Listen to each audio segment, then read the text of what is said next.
এখন আমাদের দেশে অনেক বড় বড় স্কলার আছে যারা আমার নবীকে জানে না বলতে চায়। নাউজুবিল্লাহ, জোরে জোরে বলেন না।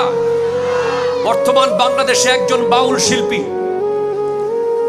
যে আল্লাহর শানে বেয়াদবি করেছে, যে বলেছে সে নাকি আল্লাহর কথার আগা মাথা শব্দটা আমি আর উচ্চারণ করছি না, সে এমন একটা শব্দ বলেছে সে নাকি বুঝে না।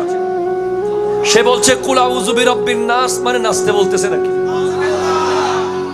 এরপরে মালিকিন নাস, ইলাহিন নাস, মিন শাররিল ওয়াসওয়াসিল খান্নাস আল্লাযী ওয়াসওয়িসু ফি সুদুরিন নাস।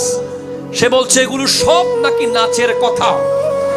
আমরা স্পষ্ট বক্তিয়ারপাড়া থেকে বলতে চাই, আহলে সুন্নাত ওয়াল জামাত ওই দল যেই দলে বেয়াদবি নাই আর ভণ্ডামি নাই। ঠিক কিনা কথা বলো, হাত ধরে বলো ঠিক কিনা বলো। আমরা বেয়াদবকে প্রশ্রয় দেব না, আমরা ভণ্ডকে প্রশ্রয় দেব না। সে যেই হোক, আউল বাউল ফাউল, কেউ যদি আল্লাহর শানে বেয়াদবি করে, নবীর শানে বেয়াদবি করে, কেউ যদি বাউল হয়ে বেয়াদবি করে তার বিরুদ্ধেও কথা বলবো। আবার কেউ যদি বড় বড় ডিগ্রি নিয়ে বেয়াদবি করে তার বিরুদ্ধেও কথা বলতে হবে। ঠিক কিনা কথা বলো, হাত ধরে বলো ঠিক কিনা বলো।